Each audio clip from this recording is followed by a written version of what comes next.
Today we are joined by John Laffnie de Jager, former Olympian, 7 times ATP Tour double champion, and now the winning head coach of Team World at the inaugural World Tennis Continental Cup. The John has spending his life turning can't be done moments into world-class performance. Well, hi John, thank you so much for joining us today. Thanks, Linda. Great to be on your show. Well, before we get to what you're doing now, I want to go back to your earlier years. You know, if I remember you played at Wimbledon from a young age. You partnered none other than Martina Navratilova in mixed doubles. And you coached international player like Heather Watson. But you were also told as a child you may never walk properly. So how did this all happen? Well, I'm very fortunate and blessed that I had the career that I had, because when I was born, my heart stopped and my mother's heart stopped as well. And to get my heart going, they injected me. And instead of injecting me in my thigh, they injected me in my butt, and they hit the main nerve going down my right leg and damaged it. So from birth, I've only had 10% use of my nerve in my right legs. Doctor said I'll only have a 12% chance of walking properly. My first 3 years I spent in a brace. And yes, like I said, my parents were told that I was never be able to do any sport. And, you know, growing up on a farm, luckily my parents didn't listen to the doctors. And I just grew up as a normal child. I had a serious disability. It was in 2000, you know, when I went to the Olympics, they did a test on me and I qualified to go to the Paralympics. So from a young age, you know, I was not allowed to walk barefoot until I was 18 years old. But, you know, growing up on a farm, my dad threw my shoes away and said, you know, just go. And I think the most important thing is that from my childhood is that my parents never brought me up as a child that had a disability. I was just brought me up as a normal child. So it really helped me. I always say, you know, that the greatest gift that God gave me was a disability. And, you know, and that's for me, you know, really helped me so much. With everything that I do, you know, everything that I do is, you know, I love challenges. You know, when somebody tells me you can't do something, I get a smile on my face and I'm like, okay, I'm going to show you. So I always say my greatest gift that God gave me was a disability. And, you know, I love challenges. My whole life, you know, was a challenge until today. You know, my foot is a challenge. And, you know, when somebody tells me that I can't do something, you know, I get a smile to my face, because that's the thing that drives me. And, you know, playing tennis, that's a moving sport. You know, everybody that I speak to say, how the hell are we able to play tennis? So, you know, growing up, I played singles and doubles. I got my big breakthrough at, you know, when I was 12, I won a tournament in Port Washington in the US. And on the trophy, it was a big wooden trophy with a crystal ball. And on that trophy was McEnroe, Jimmy Connors, Stefan Edberg's name. And it was the first time that I really thought, you know, maybe I must, take the sport seriously, because I loved rugby and cricket. Rugby and cricket was my two favorite sports. Tennis was my third sport. I only did that during the holidays. You know, so then from the age of 14, I really became more serious of, you know, playing tennis and started playing internationally. And, you know, my first people know me as a doubles player, but my first big thing that I did was, you know, I qualified for Wimbledon at the age of 19 in singles. And then 6 months later at the Australian Open in the first round, you know, at 4-3 in the third set, I tore the ligaments in my right ankle and my back foot. And literally the doctor said I needed to stop. I said, you know, I'm gonna continue playing. I'm not gonna let my partner down. And eventually we made the semifinals, you know, hopping through the draw. Everybody that played against us thought they were gonna beat us because I was hopping and, you know, focusing on me instead of focusing what they need to do. And then we made the semifinals with my partner, Marcus Andruska. I got my ranking up to top 70 in the world. And when I got home, you know, Dr. Federer, that, you know, from when I was born, that looked after me, he said, listen, if you want to play singles and doubles, you will probably only play 4 years. So you've got to make a decision. So it was an easy decision for me. I was just privileged, you know, to be able to play tennis every day. And, you know, to play doubles was an easy decision for me. And that's where my doubles career really started. And, you know, the rest of my career, you know, I only played doubles. Sue, I can't believe you did that from somebody who was actually classified as being disabled, you know, that you managed to do that. So where does this come from, this resilience? Do you think it's being, you know, you said earlier, farm boy from Ermelo, where does this come from? I think, you know, it's very important. I think that's for parents. It's very important. I work with a lot of parents and kids these days with my mental conditioning business, is that, you know, parents set an example. And I think my mom and my dad was a great example for me that, you know, nothing is too much. If you want to do something, if you have a goal, you drive, there's going to be challenges. But at the end of the day, it's up to you. And from a mindset, and, I can, from a young age, my dad, as a farmer, got up every morning, 5 o'clock, rain, summer, snow, cold, warm, he was up. My mother worked hard with him on the farm, and they were just a great example of, how you do things. And that's why it's very important that you surround yourself with the right people. And I was very fortunate, that in my eyes, I had the best parents, 2 great sisters that supported me through my upbringing, and, every holiday sitting next to the tennis tournaments. And then, growing in Ermelo, the amazing thing is they say it takes a village to bring up people. And I think that's, there's a lot of us that comes from Ermelo that has been successful, and, it was a village. All my friends' dad and moms were my parents. You could never go tell your mom you're going to go to somebody's house and then not go to the house, because they will call to make sure that they, can they send food? Can they do something? And, growing up, we still got the 5-point plan if we were naughty. And I always said, my friends' dads were probably the ones that gave me my biggest hidings when we were naughty. And so, yeah, it was a great group of people around us, when we grew up. And, I was very blessed and very thankful for us. Well, I'd like to know about this World Tennis Continental Cup. And you led Team World, which won it, and it was launched in China. It sounds a bit like a tennis version of the Ryder Cup. Yes, it does. So there's a lot of these competitions around the world. So I've been part of World Team Tennis as a player. That Billie Jean King started in the US for 22 years as a player and also as a coach.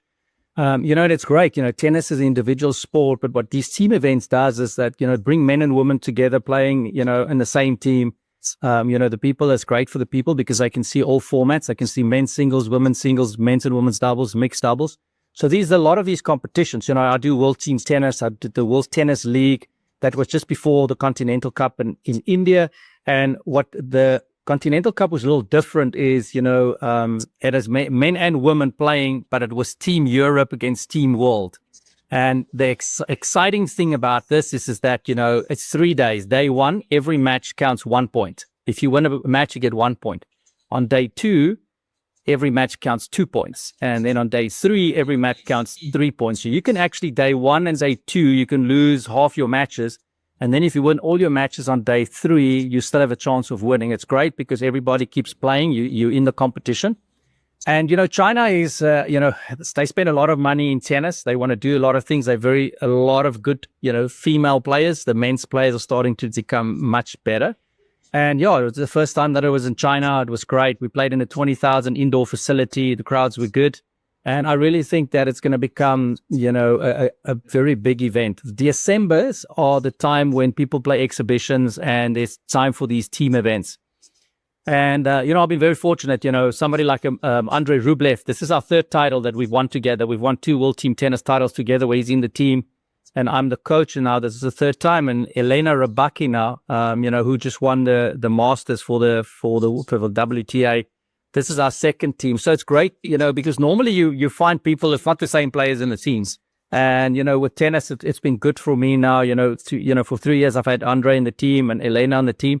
That's the interesting thing about the team competitions. It's not where you spend 4, 5, 6 or 3 months together. It's literally 1 or 2 weeks where you come, you get people from different cultures, different countries that play in a team, and you've got to get them as a team to play, and to leave their individualism to the side, and and do what's best for the team. You talked about these amazing players that you have at the moment, in that world team of yours, and you've also been instrumental in bringing greats like Roger Federer and Rafael Nadal to South Africa. So what did working with these athletes of that caliber teach you about excellence at the very top of the sport? It's very interesting. I met Roger when he was 12 years old. I was 20. I was playing in Basel. And, when you arrive at a tournament, you've got to go to the credential office to get your credential. And I walked in and the lady said, "Can you please put your name down?" I wrote my name down, John Laffnie de Jager. And she said, "Oh, jy's van Suid-Afrika." And I'm looked at her, I'm like, "Afrikaans." It's like, yeah, I grew up in Kempton Park. I'm married to a guy here from Switzerland. We have a boy that's 12 years old. He loves his tennis. He's a ball boy. And, that's how I met Federer for the first time. it is crazy because, we became very good friends. And obviously a lot of years later, she told me that she felt so bad because that night she went home and she told her husband that she met, a South African, and she felt so bad because she probably sounded like a typical mother that thinks that her son is going to be the world, next best player in the world. And I'm like, Well, she was right. You didn't sound like it, but you were definitely right. He was the best. So, that's where I started my relationship with the Federers and with Roger. My last 4 years on the tour was, kind of like his first 4 years. And I knew that he would always come to South Africa. I was, to play in an exhibition. I was fortunate that when I was coaching in the world, in Indian Premier Tennis League, I coached Dubai Rules. Roger played in my team. And, that was the first time when I spoke to him and I said, listen, I know you're going to come to South Africa and I would like to, do the event for you. And it literally took us 4 years. It took us 4 years to get a date and to get this thing going. And the amazing thing about the match in Africa was, when I sat down with his agent, Tony Gotzik, I said, listen, we're going to play in a stadium. We're going to break the world record for a tennis spectators at a tennis game, and he said, well, I mean, will we sell out the crowd, the stadium? I'm like, you don't know South African people. And we ended up selling that out in 9.5 minutes. It was one of the, it's still the record for the biggest tennis crowd, 51,954. It was amazing to see Roger and Rafa in South Africa. It was amazing to see South African people that wanted to, watch them. And I've been very fortunate to be around Roger and Rafa and Novak and seeing the, the reason why they're so good at what they do. We talk about, the only currency that can buy success is consistency and discipline. And even though these guys are playing in exhibition matches, they follow what they do every single day. They create great habits for themselves so that they can perform, because you pay them big money to play in exhibitions, and people who pay big money, those guys are, they need to see that quality that we give when we play Grand Slams. It is obviously not always the same, but, it was just amazing to see what they did. And what's interesting thing about the match in Africa, it was the first time that they played on a tennis court that had no backdrops. The ball boys were not on the courts. The ball boys there were stairs. After every point, the ball boys had to run on, give them a ball, run down. These poor kids, the next day, they said they were so stiff running up and down. Obviously the biggest crowd. It was first time that, the way they built the stadium, it was the first time that they did it in tennis. So there were so many firsts, and it was incredible. It was an incredible day, and we're very, blessed that we were able to, have Roger and Rafa. But our company, No Boundaries, that hosted the event with Roger's, foundation and his agency, Team 8, we consistently looking to doing other events. So this year we're hosting 4 international challenges in South Africa. It's the first time in a long time that we've hosted international events. We want to build that. We've started a new event called the Showdown. It's a team event. It's based on the cricket with owners, and we're getting the best South Africans, to play. We're talking to the next big players in South Africa to do the next match in Africa. So there's constantly, things going on, and I'm very privileged. I still travel a lot, around the world, with the team tennis that I do, consulting with players. And then, one of the things that was driving me this year was, we have a nonprofit in Stellenbosch that, with the University of Stellenbosch, that have donated 9 acres of land to us to build a state-of-the-art tennis facility for Africa. We do not have great facilities in Africa, and especially in the Western Cape, with the weather, there's no indoor facility. So we are going to build 6 indoor courts with a stadium. It's a stadium court, 7 hard courts. There's going to be 4 clay courts. There's going to be 10 pickleball, 6 paddle courts, and accommodation for 40 players. So the goal is to get the best players in Africa to come and train in South Africa, to host events there, to have a place, where we get opportunities to the community for, the kid that wants to get his first tennis ball to be able to be there. The university will have a facility where, they'll be able to play against international universities.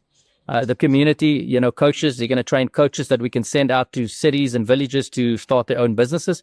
And at the end of the day, the dream is, to bring the South African Open back, and host it there, in Stellenbosch. So, still traveling a lot, with all these different things that I'm doing, but very fortunate and blessed that I, after my playing career, that I got straight into coaching, traveling, and obviously, with the events business that we're doing, And now, I've launched, beyond the baseline that I'm very excited about, that we're going to kick off in 2026. Yeah, I want to ask you about that. So that is channeling your grit, resilience, and teamwork you learned in tennis into a leadership brand and training people. Am I right?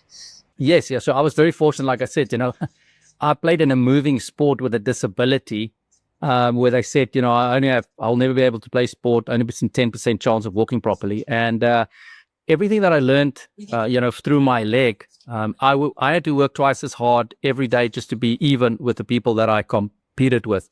I was fortunate to see how the best players in the world operate on a daily basis.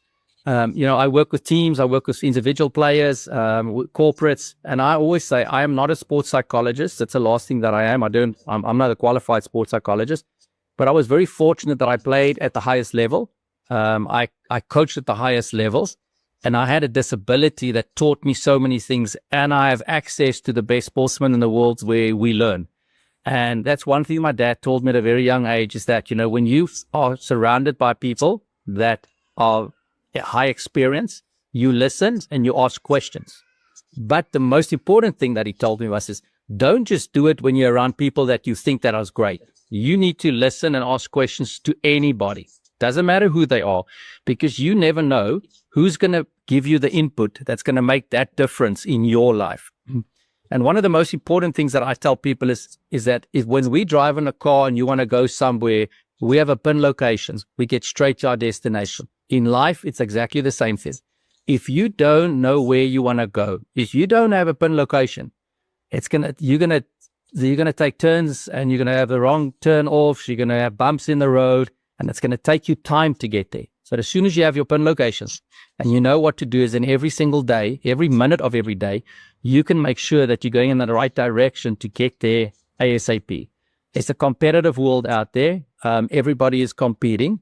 If you know what you want, you will not get distracted and you will get there first. And when you get there first, you're going to eat the big steaks, you're going to have some nice wine, and you're going to have the desserts.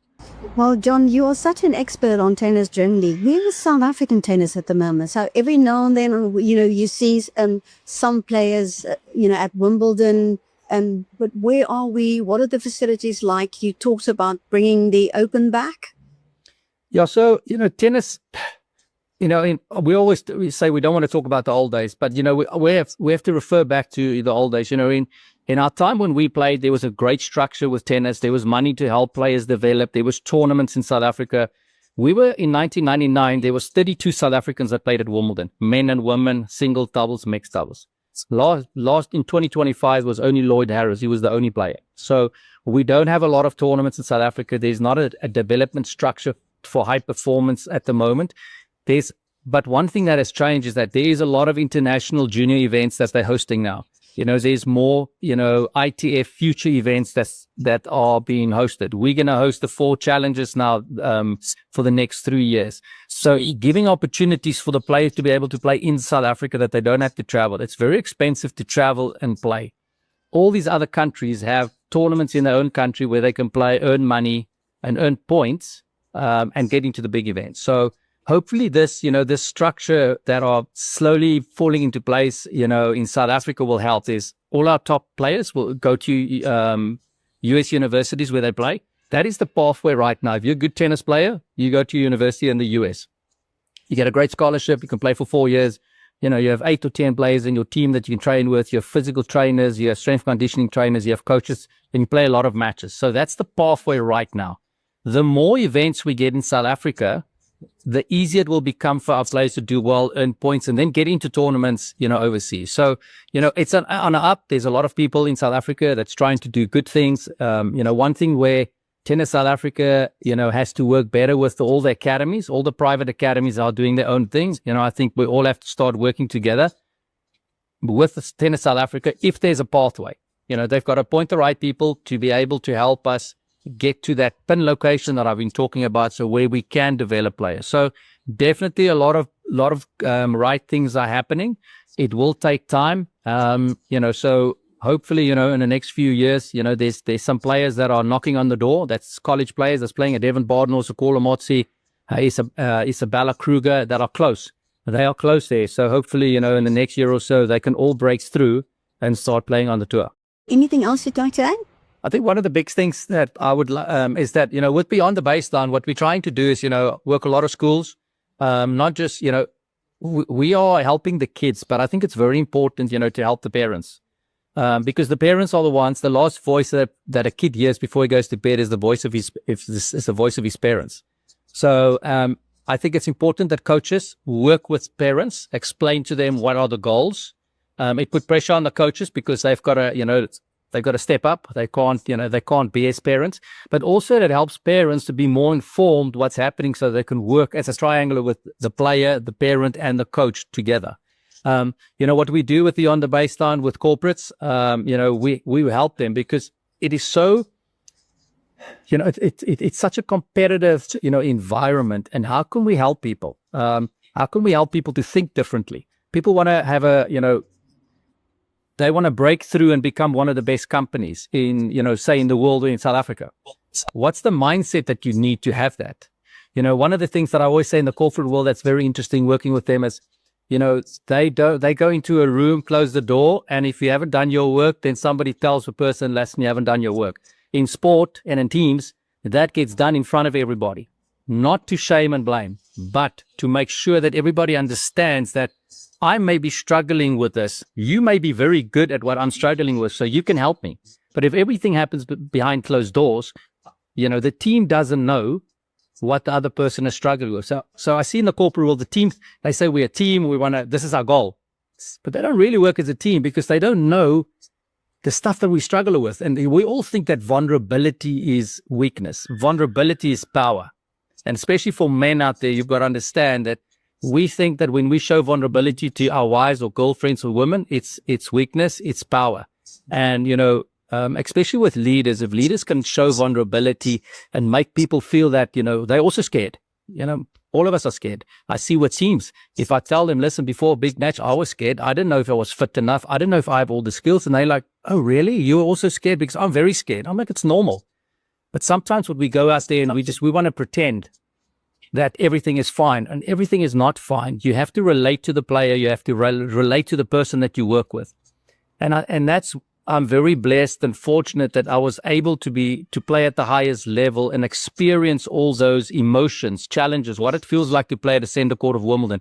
What's it like to serve for a Grand Slam? I mean, I served in mixed doubles to win the Australian Open, and I lost my serve.